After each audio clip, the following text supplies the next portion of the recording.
Okie dokie. So in Photoshop, with this image showing, if you want to see your entire image again, hold down the Option key and click on that. You can see the entire image. So I think this image is ready to go. I'm going to double click on the hand to see the full image, and I'm actually ready to print this guy out. So we need to talk about a couple of things here. And the first thing that we need to talk about is what size your image is really going to be. So we need to talk about the crop tool. So if you go over to the tool palette on the side over here and you come down, there is a tool that looks like two L bars that are crossed across one another. This is a way, it's an old tool that people used to use to actually try to work with page layout. It was a way to actually preview cropping or different size croppings. So if you click on this guy, what you'll see is your image should have these little corners in the square. It gives you little corners. It also gives you little bars that are sitting at the midpoints on the top and on the sides. It also gives you a readout at the top that should right now say ratio. What does yours say? Right here. Ratio. It says ratio and then with two blanks? Yep. That's fine. That part works. Okay. So to crop this image, there's a number of ways you can do it. You can actually, these are handles. You can click and move these handles. So for instance, if I didn't want the image to be so tall, whatever, I can click and drag this guy down. You'll also notice that the minute I click on this thing, I get a set of third division markers on mine. Are you getting the same thing? Look at my screen. I got lines that are dividing this image in thirds. Oh, yeah. Why would I have that? Exactly. Rule of thirds. How many people in this room have never heard of rule of thirds?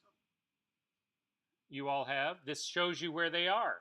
So this helps you actually get there to crop. If you feel like her eyes are really important, then you will know that you need that what I'm doing right now is a bad thing because I'm getting further away from that rule of third. I would actually be doing just the opposite. I'd be grabbing from the bottom and coming up to try to get that line up so that it ran right through the middle of her eyeballs. Make sense? If you don't like that, you can get rid of it. In this drop-down menu, you'll see right here that it can actually change different things for you in terms of what it'll actually show you, other things that it'll actually do for you. Again, I don't want to get too deep into that. I want to basically just deal with cropping tonight. So that would be a way to actually shift a cropping to go down. I'm going to open mine back up. You can grab a corner and you can bring it in. You can grab another corner and you can bring it in as well. However, in all of this, we have no real idea or sense of how our image is ultimately going to end up. Does that sort of make sense? You can also, once you get a crop done like this, if you get it to the right size, instead of clicking on any of the handles, you can actually click on the image itself, and you can move the image around inside the final window that you end up with. Does that make sense? To go ahead and accept the crop, you would actually click on this little guy right here. If you don't want to accept the check mark, if you don't want to accept the crop, you click on the circle with the slash through it. And if you want to still stay in the crop tool but get it back to its default, you click on this arrow that shoots back to the left, which is what I'm going to do. I'm going to click on that guy to go back. So I'm still in the crop tool. Nothing has been done. However, I'm going to change this to an 8x10 image. To do that, you would leave ratios selected up here, and if you click on the first one, you can type in an 8.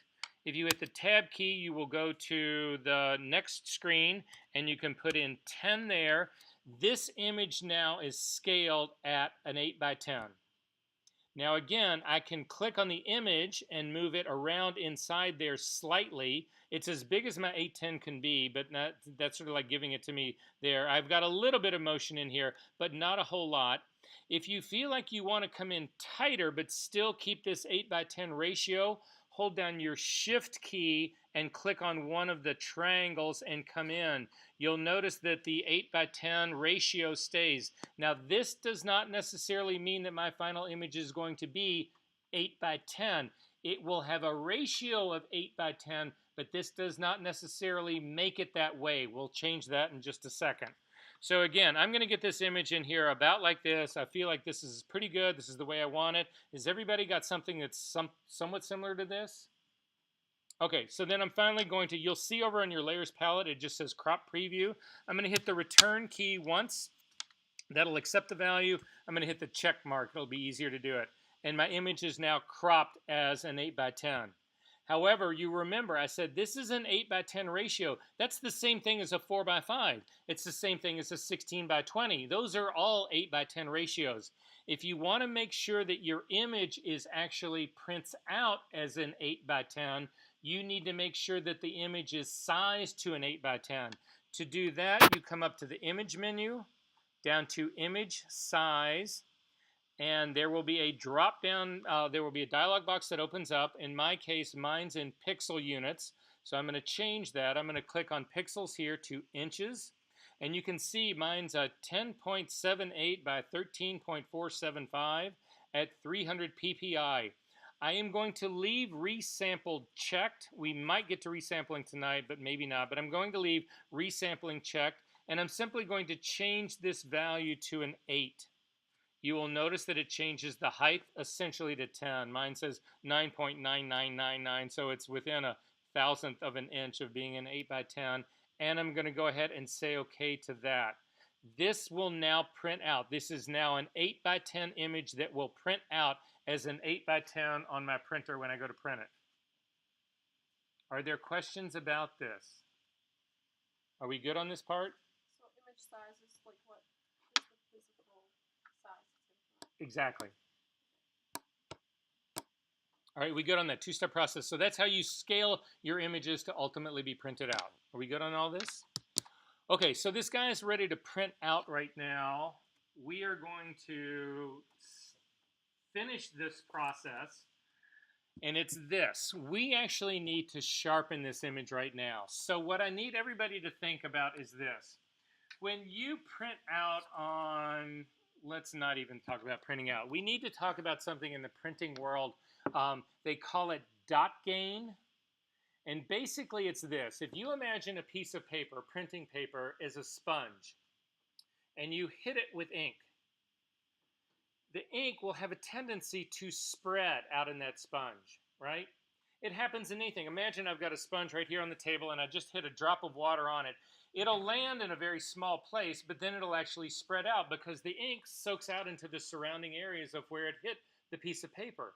That happens in all printing. That's called dot gain. In matte papers, it's a worse problem than it is in glossy papers. Glossy papers have a harder edge, and so there's less spread, but it still happens in every paper. Just regular plain paper blows. This is really, you have an enormous amount of dot gain in this. It spreads really, really badly. Well, what happens when your ink is spreading out on your paper? What's happening to your image? And what does that cause it to do? Take it to its worst extreme. Go for it. It softens your image. Every single image, you have to sharpen it before you actually print it. You should also be actually sharpening your images before you actually take them, before you go to screen to anything. Anything needs a certain amount of sharpening. Does that make sense? Why we've got this? Okay, we're going to work with a little bit better image than this. You guys have dodging and burning and scaling on this guy, right? Cropping. We good on this? I want you to open up one different image for me. I'm going to say don't save this guy. Go back to our server. And the image that I want you to go for, if you look on our server, there's a folder called Assignments Complete. Can you guys find that? Then under Student Files, I want you to go to Student Files Week 02. Under Week 02, at the very top, the first of the folders, that's this 201000327. It ends in Woods 07. If you click on that, it'll open up another image. And finally, there's one in there that is the very top frame, and it's going to be this Woods 07 underscore 001 .cr2. If you can drag that to your desktop.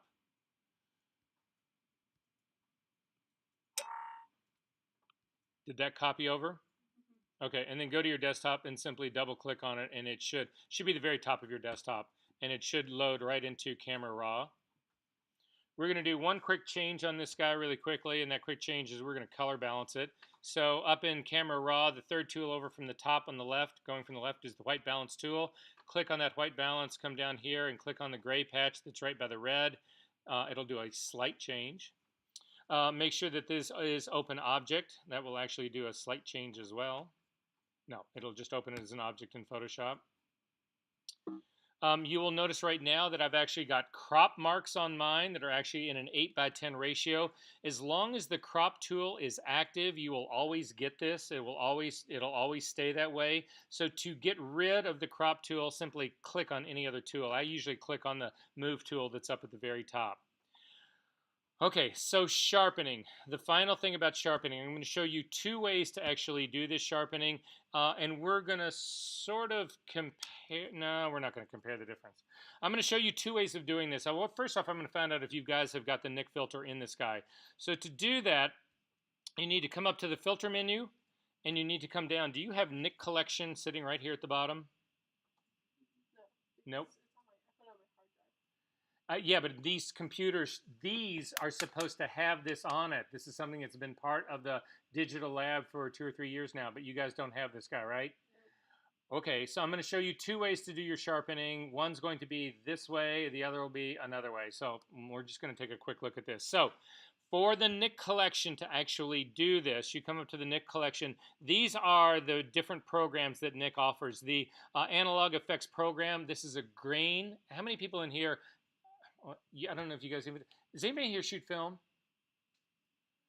Parker's the only one who shoots film. Oh, I got 2 people who shoot film. These are grain emulators.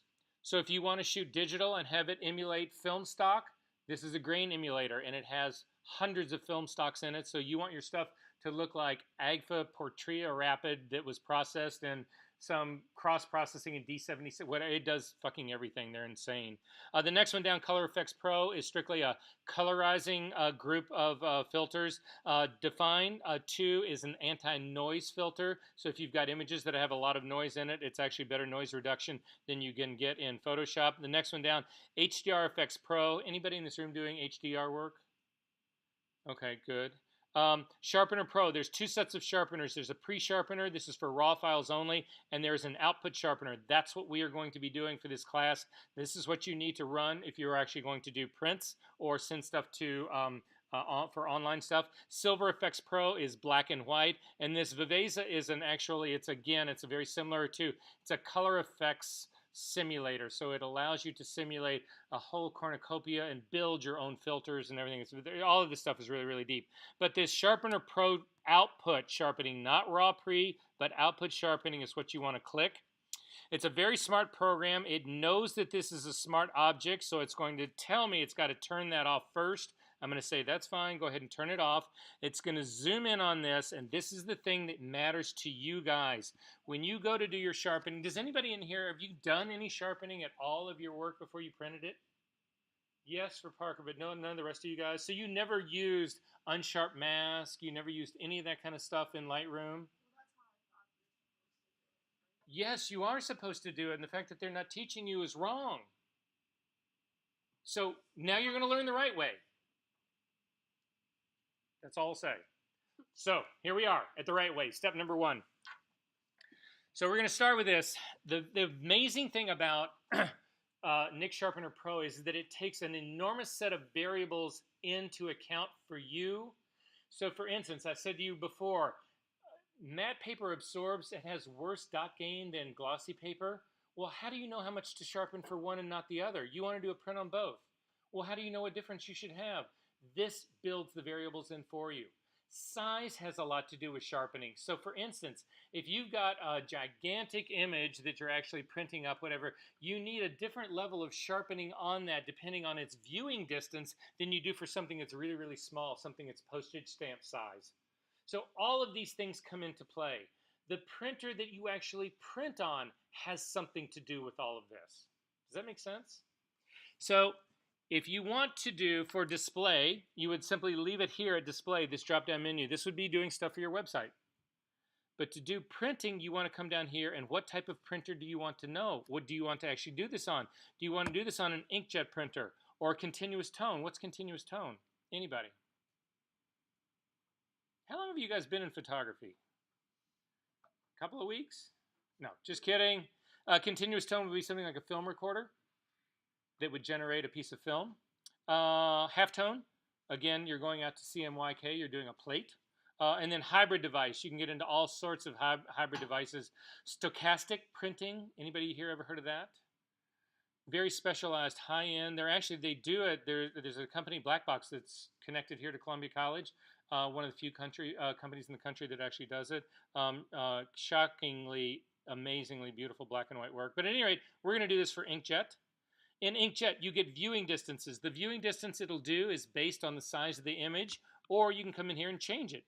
If you don't like centimeters, if you're not the kind of person that works in centimeters, you would come down here to settings, and you would change the settings, output sharpening settings. You could actually change this from metric to imperial and say OK.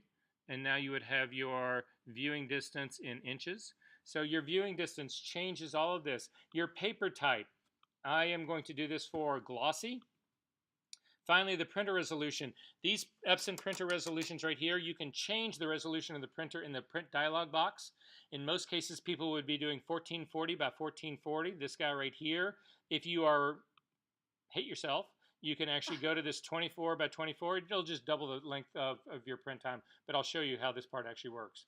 Are we good on this part right here? So you put these variables in. I'm going to leave this guy right here. Then you actually have creative sharpening you can put in here. I would typically leave these at their default and see what ends up happening.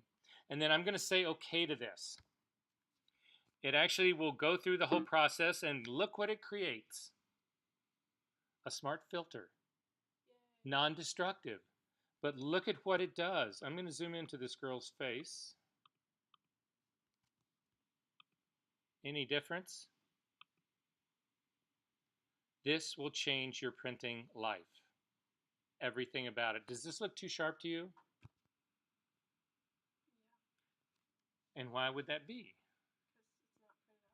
Exactly. So you're never going to know if this works till you actually print it out. That's the only way you can ever tell. But I'm telling you right now, most of the people that I know, this is the program they use, and it is shockingly good. Are we good on this? Okay. So I need everybody really quickly to go to our website. And in our website, go to resource page for session 3. Under support, in the middle, well, sort of the middle, a little bit down, there is output sharpening with high pass filter. I need you to click on that till that thing opens up. It is a quick recipe. This is a very quick, kind of down and dirty version of how to do sharpening. However, there's also a manual for Nick Sharpener Pro right down here as well. However, it works shockingly well. So I just sort of want to show you how to actually do this guy, and then we'll go through all of this. There's a step. Yeah, I just want to make sure that we've got all the steps that are actually in here. Okay. So I'm going to go back to Photoshop. I need everybody to do this with me. This you can do with me. I'm going to throw away this guy really quickly so I don't have it. I'm going to double click on the hand. But at this time, I actually want to have a couple of layers on here because you need to know about having multiple layers on here. So I am going to add an adjustment layer on here to make this black and white. So again, click on the circle at the bottom to click on that. It'll fly open, come up and put a black and white adjustment layer on here. It's now made the image black and white. How many people in here are doing black and white? Why?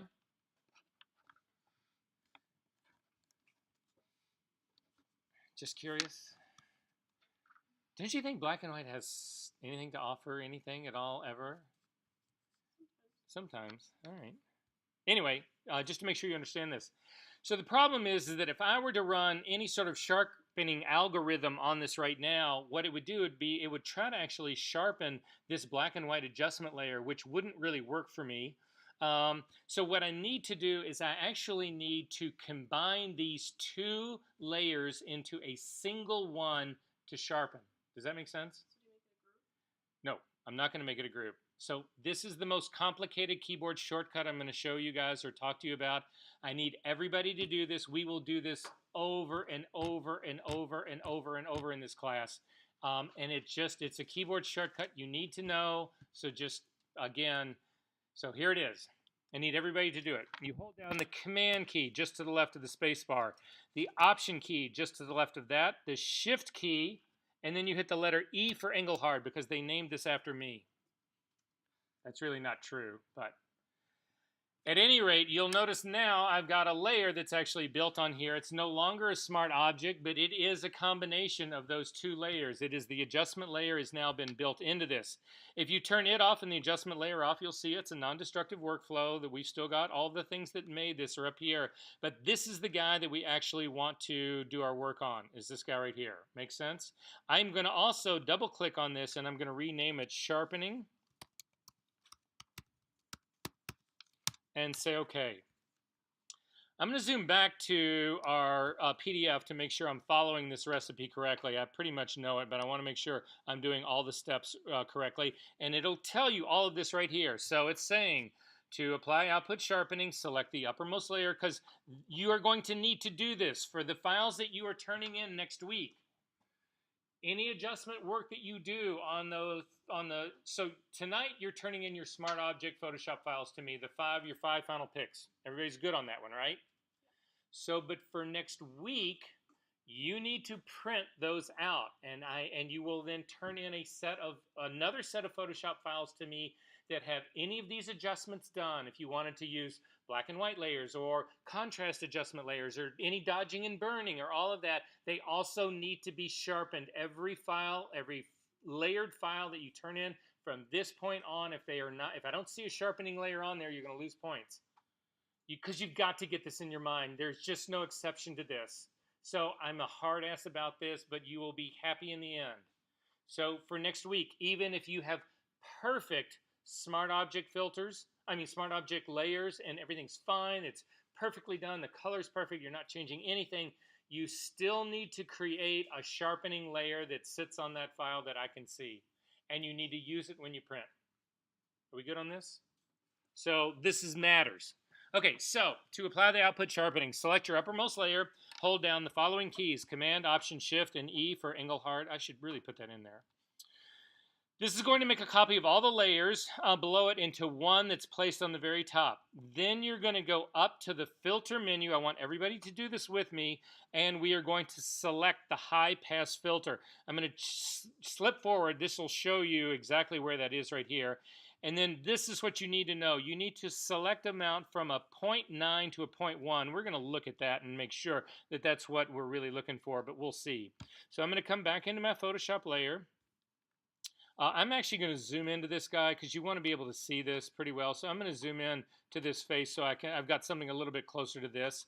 Up to the filter menu, down to Other, and down to High Pass. So take a look at my screen if you don't know where I'm at, and click on this, and it will offer a value in here. And again, the value of radius that you put in here, they're saying should be from a 0.9 to a 1. That doesn't seem like much of a range for me. But what you're really looking to do is you're looking for something. What we're trying to build here is something that really shows you just the edges.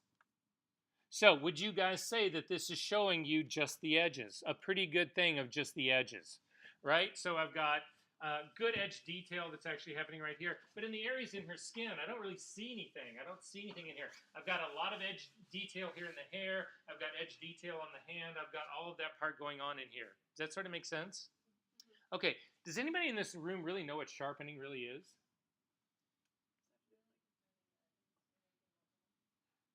Finding the edges, and then what did you say? No, we're moving in the right direction, but not quite there. Contrast, edge contrast. That's exactly what it is. Edge contrast, right? So now think about this. In our dodging and burning layer, what did we talk about building? What did we start with? Neutral gray, because that had no impact on the image at all, right? Mm-hmm. Then in the areas where we made things lighter, what happened? Where they were lighter, the image lightened up. That was our dodge. Where the image was darker, it burned it down. That was our burn. If you were to take an edge and dodge and burn both sides of it, what are you really doing? You're changing the contrast. The dodging, part of it's getting lighter, part of it's getting darker. You're boosting the contrast right along the edges. Look at the edges. Don't every single one of these edges, don't you see a dark line and a light line? So it's like a mountain. It's what I'm doing is that I'm finding the edges here. This gray area, nothing is going to happen to it. It's neutral gray. But these dark and light areas that it's happening on every single one of every edge that you can find has got one side of it darker, the other side of it lighter. It is going to boost the contrast of those edges. And that is what sharpening is, no matter how you're doing it. Does that make sense? So finally, I'm going to leave mine at a 0.9. That's fine. I'm going to go ahead and say okay to that. But then again, this isn't really helping me out because it's just a gray image. However, if you change your blending mode from normal down to overlay. Overlay is just a contrastier version of soft light. Again, soft light was the one that we used for dodging and burning. We're just going to go to overlay for this guy. Turn this guy's eyeball on and off now and tell me if you aren't sharpening that image. Like in a huge way, in a beautiful way. The problems that most people get into when they do sharpening is they over sharpen their images. And stuff just starts to get really crunchy. You get halo. There's a whole cornucopia of problems. But does that make sense what we're doing here? Are we good on this, guys? Are there questions about this? Okay, so finally, I doubt we're going to get to printing tonight, but I'm going to change your life, I hope. So we'll see. At this point, everybody's like, fuck it, I don't want to print. I just want to go to the bar and have a drink. So there was a full-time faculty meeting today that went on and on and on and on and on. And as everybody's leaving, everybody's like, come on, let's go to the bar. And I'm like, I'm going to teach. At any rate, okay, so now it's time to print this thing out. So this is a really specific thing that everybody in this room needs to know. We need to go through these steps to just make sure that everybody's on the right page. So here's how it goes. I'm going to come up to the File menu, and I'm going to come down to Print. And a dialog box will open up. And in this dialog box that opens up, it's going to, actually, I take that back. I'm going to go back here, cancel. I'm going to cancel that out first really quick. I'm going to crop this image first to make it an 8x10. So again, I'm going to click on my crop tool. You will notice that this is now doing an 8x10, but it's cutting my image. I want to do 8x10 in the other direction. Does that make sense? So instead of having it, I want it to be wider than it is taller right now. So to flip this really quickly, if it's this double-headed arrow that sits right up here in the ratio box, if you simply click that, that'll kick it out to be an 8x10. And I think this looks like a beautiful 8x10 crop, so I'm going to say okay to that. I'm going to hit the return key. This has now been cropped as an 8x10. However, I need to go back up to the image, down to image size, and again, change this inch layout reading. So again, leaving resample on to change the width to 10, and that will change my height to 8. So now this is a true 8x10 image that I can actually then print out. So then I'm going to come up to the File menu, down to Print. Dialog box is going to open up, and I need to find this printer. This is an Epson. Hopefully I've got this thing in here. Is there a reason why mine's like horizontal and not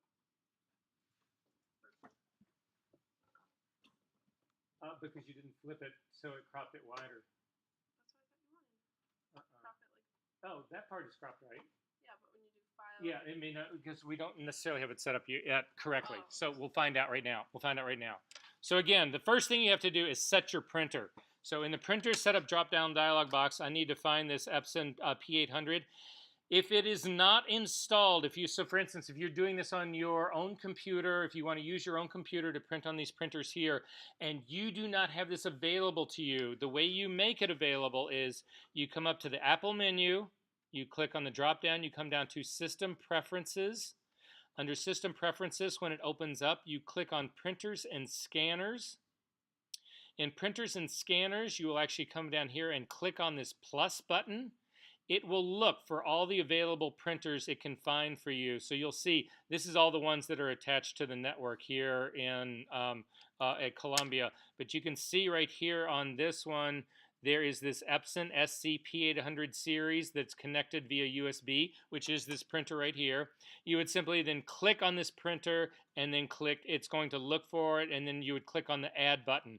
I've already got one in there, so I'm not going to add this guy to it, so I'm going to close out of here, because otherwise I'm going to get things confused. Once you do that in this drop-down menu, you will have this printer. Now that's true also of the Canons out there. It works the same way. If for some reason that software cannot find it, you need to go to Epson's website and do a search for the driver for this printer. Download that, and that will allow you to install the driver package. Are we good on this? Okay. So then there's a lot going on here that we need to change, and you need to change it in this order. The very next thing down would be printer settings, although you can't do printer settings right now. We need to come back to this. To take care of Bridget's issue right here in terms of layout, you want to click on the other icon that's up here. If you've clicked on portrait layout, your image looks like this. If you click on horizontal layout, what would be the opposite? Landscape layout, it'll be more like this. This will actually show it to you. However, we haven't picked the page that we're actually doing it on, so this could still be screwed up, but I still can't change my printer settings yet. I first need to, and this is critical, guys, because if you don't do this, it will change things automatically for you. It will undo things. So if you go to printer settings first and then come down and change this, which is how you think you would do color handling, you would think that that would be the order to do it on, but it is not. You will screw things up. So again, you pick the printer first. The number of copies you could certainly put in. The orientation. Then you come down to color handling and you change this from Printer Manages Color to Photoshop Manages Color. This is critical. Then you need to do your printer profile. If you click this drop-down menu, I have got tons of mine. What you guys need to do is you need to navigate to the paper that you are using for this printer. Now you'll see in my case, I've got an Epson 2800 that I can actually do. If I come way down here, I've got a 3800 right here. This is a photo glossy paper. That's all this is. I've got a photo glossy paper for a 3800, but this is not a 3800 printer, so that profile is no good to me. It's the right paper, but it's the wrong printer. You need to marry the printer and the paper together. So as I continue to go down, it's also not the glossy paper for a 4900. As I continue to go down, hopefully I've got these guys in my printer. It's also not a 2800. If you don't have it, then you have to reload the driver to get it, or you make your own.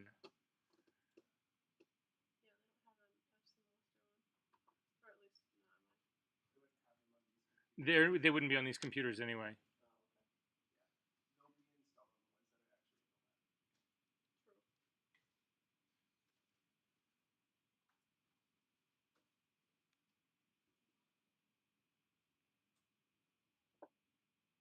Okay, well, it's a good thing, so I'll show you. So instead, we're going to pretend that I'm not going to print it on this printer here. We're going to pretend that I'm going to do this on a Epson 3800, okay?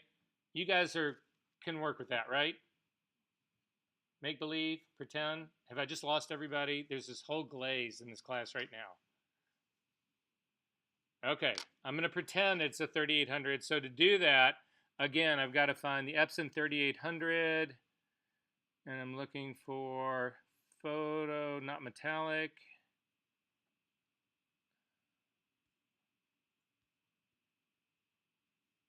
Right here. The Epson Pro 3880 Premium Glossy Photo Paper. That's what I'm going to do it on.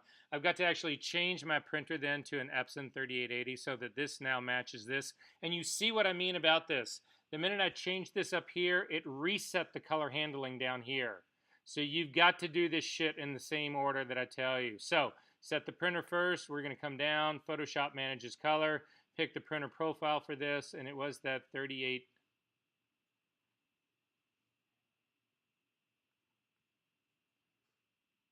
Premium. This guy right here. So this part is actually set up correctly. Continuing down from here, I'm going to leave this as normal printing. I'm going to right now set the rendering intent, which we will talk about later, to relative color metric. You have 4 options here. Relative color metric is the one most people would use unless you've got really highly saturated images. We'll talk about this next week. And then definitely click on black point compensation. So this screen is now set up correctly, but I've still got a lot of work to do. Are we good on this so far? Okay. So then you go to printer settings, and when you click on printer settings, this is, so I'm going to cancel out here for just 1 second. This is all Adobe software here. But when you click on this printer settings, this is Epson software right here. We've now completely jumped out of Photoshop. We are not there anymore. We are in the settings for Epson printers. So in the Epson printer, you need to check to make sure that the Epson 3880 is selected. Then in this case, we can change our layout size. So for me, I'm doing this, again, I size my print to be an 8 by 10. So I'm going to do it on an 8.5 by 11 piece of paper. That's US letter. If you click on this drop-down menu, you will see that there's different letter sizes, page sizes here that you can use. You can even build your own custom paper size. So for instance, if you were to buy 13 by 19 paper, you can cut that in half and you end up with a 9.5 by 13 paper, which is a standard size for European magazine. To build that size, you would actually come in to manage custom sizes. And in here, you would say, I want to add a new paper. You would put in the sizes that you wanted to do for that and say, okay, you would have a custom size. You can see in my case, these are all custom sizes that I've got in mind. But in our case, US letter will work fine. However, you need to tell them how it's going to be fed. Is it going to be fed with the sheet feeder here? If you just pick the normal one with no stipulation on it, it will do the sheet feeder. If you want borderless, you need to pick it here. There's two different types of borderless. If you are doing a really heavyweight paper, something that's really super thick, it won't bend through these rollers like this. You have to come in through, there's a panel, this panel on the back drops open. You would come in through the back to do that. That's also where you do roll. All of this, if you're going to get into specialized stuff, you need to consider, but you need to know it's there. In my case, I can simply leave this as US letter. Then in layout, if you're going to click on this drop-down menu, you'll see there are 6 things that you can actually work with in here. Layout, you would leave that at its default. Color matching matters. When you click on color matching, you will see, because you set this part up correctly to begin with, because this was set up, what it's done is it's made it impossible to actually change your color matching down here, which is a good thing because it's set up correctly. Color sync is where you said you wanted Photoshop to manage the color. Epson color controls would be if you were doing the printer managing it. So this part is set correctly. Next one down, paper handling. This will allow you to do simple things like collating pages, whatever. Typically in photography, we don't get into multiple parts of this. Cover page, you also don't get into any part of that. Printer settings, this is a biggie. So in printer settings, this dialog will come up. You can leave it as basic settings, but this is critical right here, your media type. If you look at this media type, you will see you have different Epson printing papers. You have got to pick your premium paper glossy. So this is a third place that you have to pick the paper type that you're doing. You had to set the ink here. You had to pick the right profile for that glossy paper. And now you've got to stipulate the media type in this. When you generate custom profiles, which we're also not going to get to this week, but we will get to next week, this becomes another part of it, your profile. Which of these you actually pick. The reason this thing matters is that this controls how much ink is actually put down on your paper. So you'll see, because glossy papers tend to hold your image much sharper and have less dot gain, they need less ink. Matte papers need a whole lot more ink because so much of the ink gets sucked into the paper. So this is that's controlling that. However, if you've got a profile that's been made with one of these settings, but you're using a different setting to actually do the prints, your profile is invalid. So at any rate, I'm doing premium photo glossy paper. Down here, remember when I said that we were setting up in the Nick sharpener how we were printing this out, and I said the 14 by 40 is what most people would use, but if you hate yourself, pick 2400 by 2400. That's changed right here. This is 2800. This would be double the dot size that they're actually making the dot size half as large. It'll take twice as long to do your print. So if you're into really being a masochist, go ahead and pick that 2880. Otherwise, I would stick with 1440. High speed you can leave on. There used to be a case where high speed would cause a misregister in your printing. Most printers, you don't need to worry about that part anymore. And then you would hit save for this. Are we good so far? Okay, we're not done. As you scroll down here, down to the bottom, there's a couple of other things that we can do. You don't really want to touch any of this. You would want to leave the positioning for the most part it's centered. You wouldn't want to change the scaling in this. You're much better off in doing that actually in Photoshop before you get to this print area part right here. However, there are things that you could add to this that would matter. How many people in here trim their prints out? Do you ever have trouble lining up where you put the ruler to actually make your cut marks to trim your prints? Especially if you've got areas of your print that are white, like a white sky or that kind of stuff. It's impossible, right? Scroll down to the bottom right here. See where it says corner marks here, crop marks?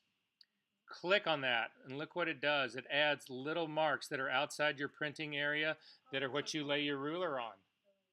Oh, it's so cool. How many people in here do big prints and cut them in half so they'll fit inside of a portfolio? Well, something you may end up working on. People who want to emulate a magazine. You want to know where the center of your image is in? Click on this thing right here that says add the center crop marks, and you'll have little lines that sit here right in the center. Again, they're printed in the area outside of your image.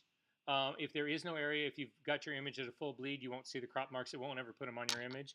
But this just makes, this will change your life. For if you're a person who trims a lot of prints, this is the happiest thing. This will be the happiest day of your life. Finally, we can leave the rest of this actually set as it is, whatever, and then you would simply click on print. You could click done right now and it will remember all of that stuff so that if you wanted to come back later and come up to print, all of that stuff will actually be remembered in here. You'll see it's all set up with all of this. Are there questions about this? I clicked on this drop down menu right here in the printer profile. That's where that has to be. Make sense? Okay. Okay, finally, because we don't have a lot of time about this, I'm going to try and do this really quickly. I'm going to cancel out of that really fast. I'm going to do this, everybody, do this with me, please. Jump into online really quickly. Go to Chrome. I'm going to hit Command N just to bring up a blank window. I'm going to type in Epson P800 profiles.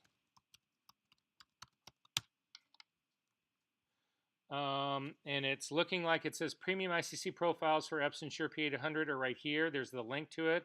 I'm going to click on that guy. It's going to take me to a place that'll hopefully be a relatively painless download. So download by media type. This is third-party ones, printer basics. I don't need that. Okay, fuck you, Epson. All right, am I missing something, or are they just not here?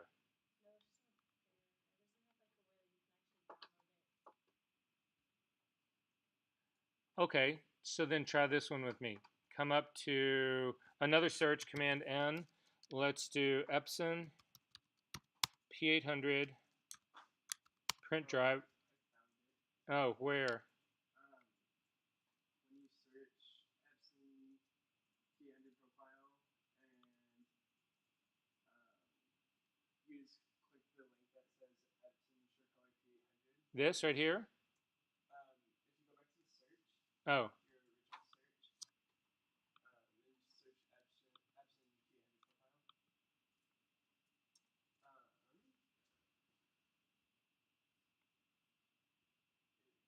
just search Epson P800 profile. Because the one that we clicked on was premium ICC profiles, not the basic one. Right. So if you search for the printer on the website, there should be a drop down that goes to downloads that has the drivers on it. Yeah, so don't do the profile part, just do the P800, right? Yeah, so the P800, then go to Epson. Is this where you ended up? I'm guessing support. Yes. Under downloads, it's detected my Mac is this guy right here. So under drivers, did you find this, or utilities? Where did you find the profiles? It was under drivers, or it will give you the one that's recommended based on what system you're running, so the drivers and utilities combo package. Okay, so this guy right here. All right, so this would be what happened if if that trip to the this guy right here to System Preferences, and you clicked on this, if that Epson, when you clicked on that, if the Epson printer didn't show up, this is what you do, is exactly what we're doing here. Do a search for the drivers online. Make sure that it's doing the ones for the software that you have, the system software that you have installed. So I'm going to click download for this guy. I'm doing the drivers and the utilities. It's the combo guy right here. I'm going to put it into my download folder. I'm going to say save. It'll go through right here. It's giving me 4, 3, 2, 1 seconds left. Great. I'm going to go ahead and launch it.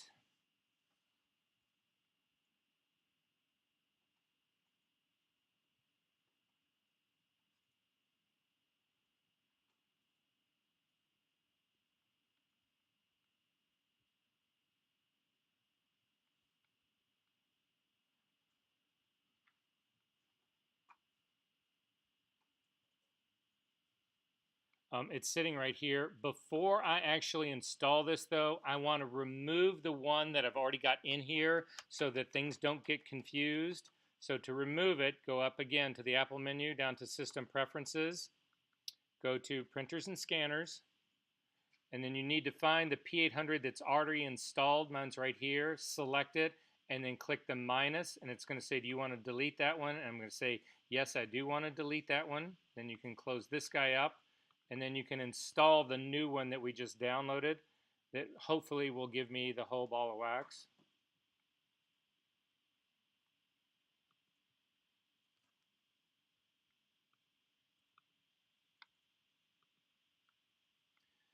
Drivers and utilities right here, software updater. I'm not going to put that guy in there, and I'm not going to put in my user the user guide link anyway. I'm going to just install the software. My massively secure password.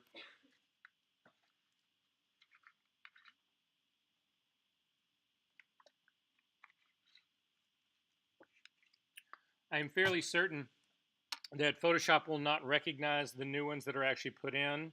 So I am going to save this image to my TOS folder.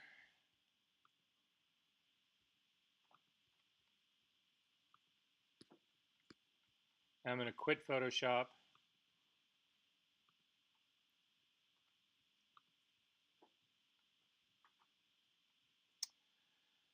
Oh, fuck me. I'm connected directly to this printer right now. I'm going to continue.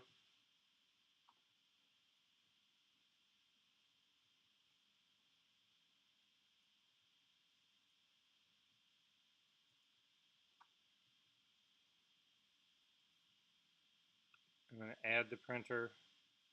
It's going to bring me back to that exact dialog box that we were talking about. And it's right here. It's going to give it this name, whatever. It's going to say use AirPrint. I'm going to say no. I'm going to use this the Epson series. I'm going to add the printer. And what do you want to bet? It's not going to load the fucking profiles for me. I'm not going to print a test.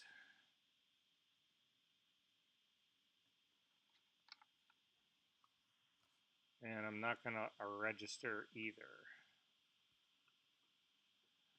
All right. Never. I'm going to then close that, relaunch Photoshop.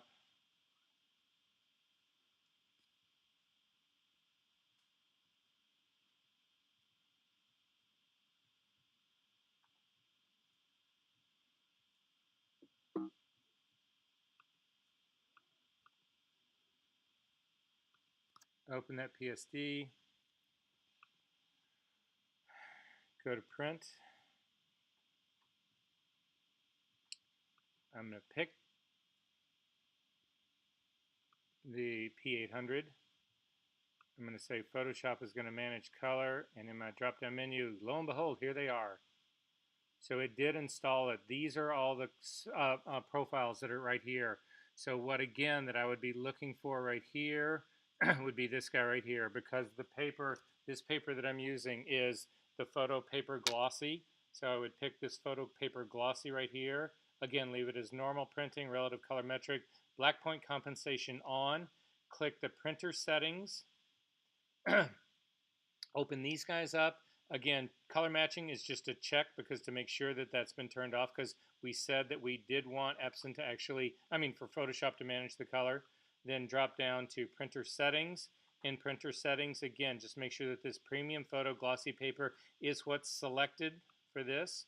Again, this will show you the color has actually been turned off. That's what we want. We're going to go ahead and leave on this superfine 1440 DPI.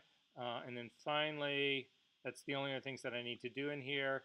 And then finally, I would go ahead and say save this part.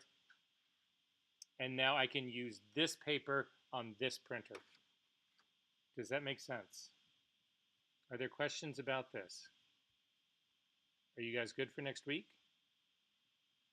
So you're going to sharpen your files for next week. You're going to print them out. We're going to come in. Critique is next week. It's not the best critique spot in the world, but it's not the worst either. I want to just quickly check and make sure that to see what the other assignments are and make sure that everybody's good about that. And then we are out of here. So we should be coming into class with prints. Yes. You need to bring prints and the files that made them as well. You're turning both in. We critique the prints. You won't leave the prints with me. You will take the prints back. But I will critique the Photoshop files that you give me. So the prints are critique. The files are what get graded. So again, you can see that this is now the third part of photography is research tool. So if you look at that assignment, it's going to be 5 prints that are 8 by 10 or larger, color corrected, sharpened, and printed using Photoshop. The stuff that you've been working on that you turned in today, and the 5 Photoshop files that are you using to create these guys. Again, you will submit those via the Dropbox on the server. So that's assignment 3-1. Assignment, the rest of this is reading. So again, I know that there's a lot of reading in the beginning. It definitely tapers off, but this stuff is important. Okay, are there questions about this? Are we good? All right, let me just check one thing here to make sure that we got to most of what I was trying to get to. Yes, I did.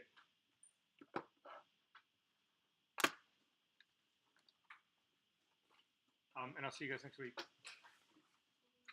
Everybody had signed in on the sign-in sheet, right? Make sure you're signed on it.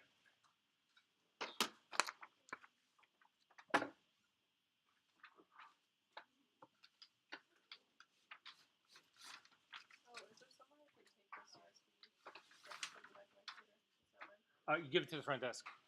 So what was the color that's like a vibration and that kind of stuff? So when you're actually, yeah, so white balancing, all that kind of stuff. But like we don't have the Hey guys, everybody really quick. There's a question about this I need to show. Again, we've talked about this, but I want to show this really quickly. And we've got 5 minutes to show it. As a matter of fact, if you've got really quickly, jump on your own computer and do this with me.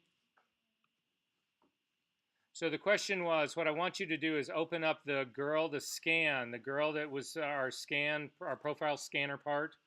So again, it's this one right here called, it's not the Woods, it's called, we were working on it earlier, the Sensor Profile Working CR2.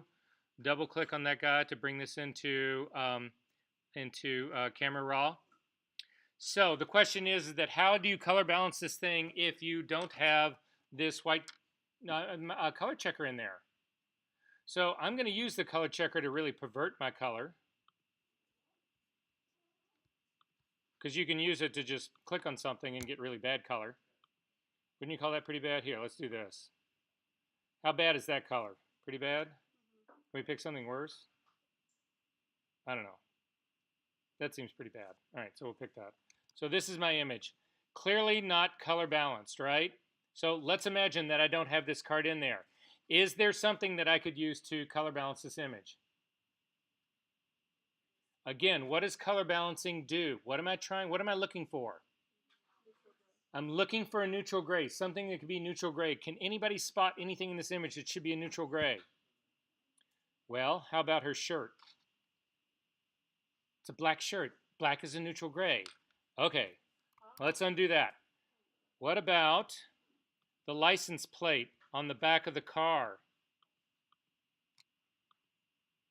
Color neutral. Undo that. What else in here? There is possibly the roadway, although I don't think it'll get me close. I think it's a little bit off. It won't be quite right. What about this flag setup thing that's in the background right here? Does that seem to be white? I bet you that is a white right there, that's supposed to be a neutral white. And that actually did put in much nicer, warmer color for me. What about the thing that's around her neck? So let's get a bad color balance again. Should this be actually probably a neutral gray? Close. How many things do you need in your image? What about her eyes? If I could see the whites of her eyes, should those be white? What about the white of her teeth? Should those be white? What about the white, the S-T-O-P in a stop sign? Should that be white? What about the black of a tire on a car? Shouldn't that be a neutral dark gray? How many sources do we need? Does that mean you will have images that will always have one in there? No, it doesn't, but 90% of them will. Are we good? Okay, I'll see you guys next week.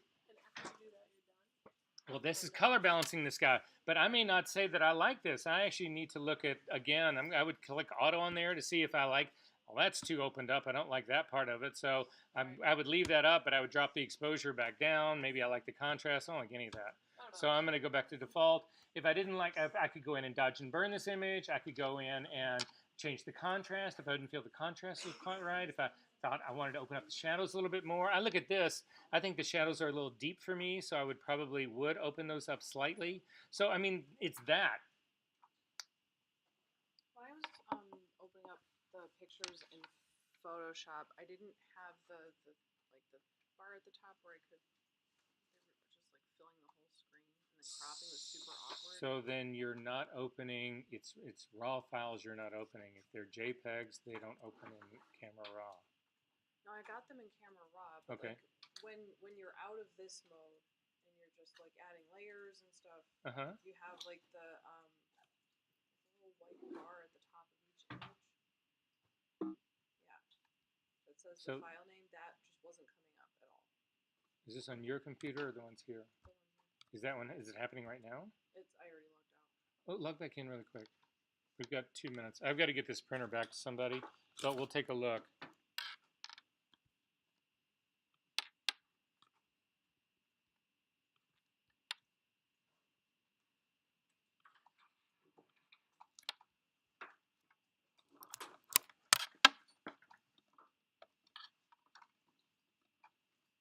Hey Liz, I'll wait for you. I'm just gonna give this USB to that person. Hey, could you do me a huge favor, Bridget? Could you wheel this printer Yes, I will. in there with, because same guy's got to put this thing away. Yeah. Thanks.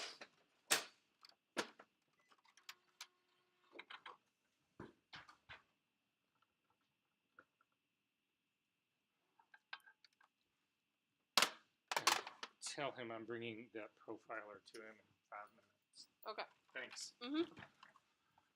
Oh, here, hang on. You're dragging a USB Oh, cord. I didn't want you to yikes. trip on it. No, I don't either.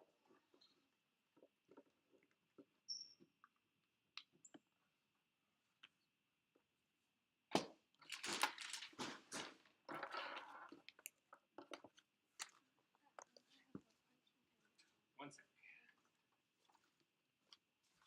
I have one either. Okay.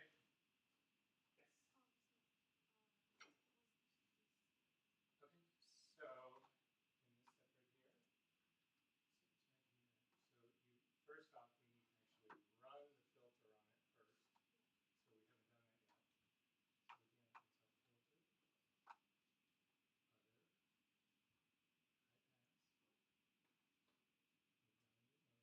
So again, it's our filter. Other.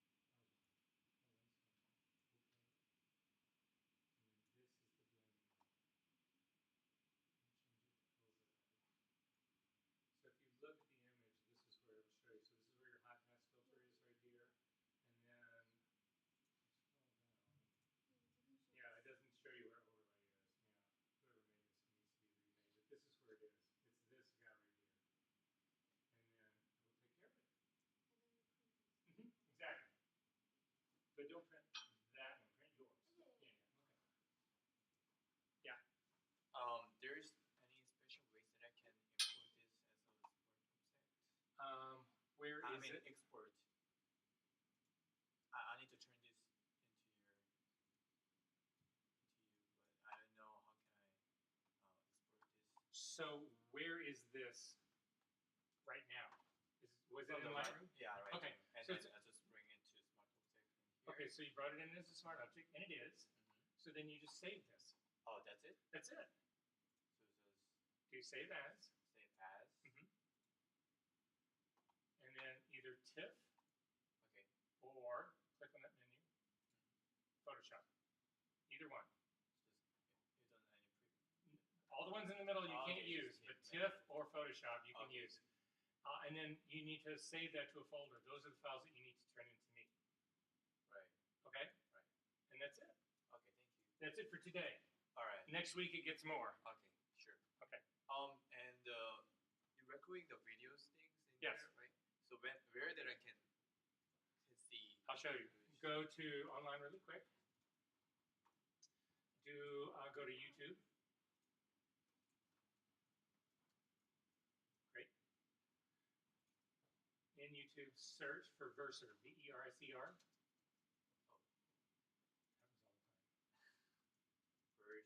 That's me. Wow. And click on the videos.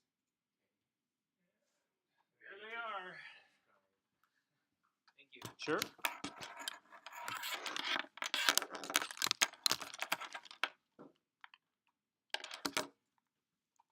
Did you get it up, Liz? Yep. Is it doing the same thing? I tried opening the files different ways, so I tried from the desktop just dragging it over, and it happened, and then I tried from the file over. Oh, well, this is because, again, it's still that tabbed operation going on up So here. that's what that's If you about? click and tear this off, you should get, well, you get it right here. Oh. And if you don't like this interface, because it looks like this is the darker the interfaces, let me try to change that. So an interface here, no, it's still this kind of. So yeah, I don't know why they changed this to this black type, but it's this is that whole tab behavior. That's Right. I hate that. I thought that's what it was, but when it's in when you're in crop mode and you are like, okay, so I'm changing it to. Yeah, so you can click on the little arrows right between it,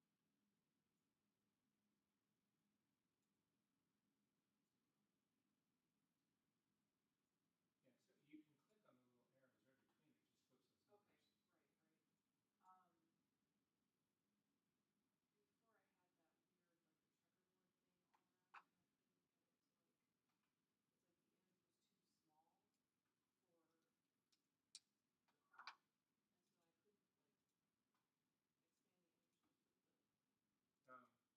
Yeah, you know, sometimes when things get wonky like that, what I typically do is I'll save the file, open it up again, or I'll quit Photoshop and open the whole thing up again. Sometimes you've just gotten wonky stuff in there, and I don't know any other way to explain it, but it's usually the easiest way to fix the problem. And you see in this class, I end up doing that a lot. How many times have we restarted Photoshop and reset the preferences? Yeah.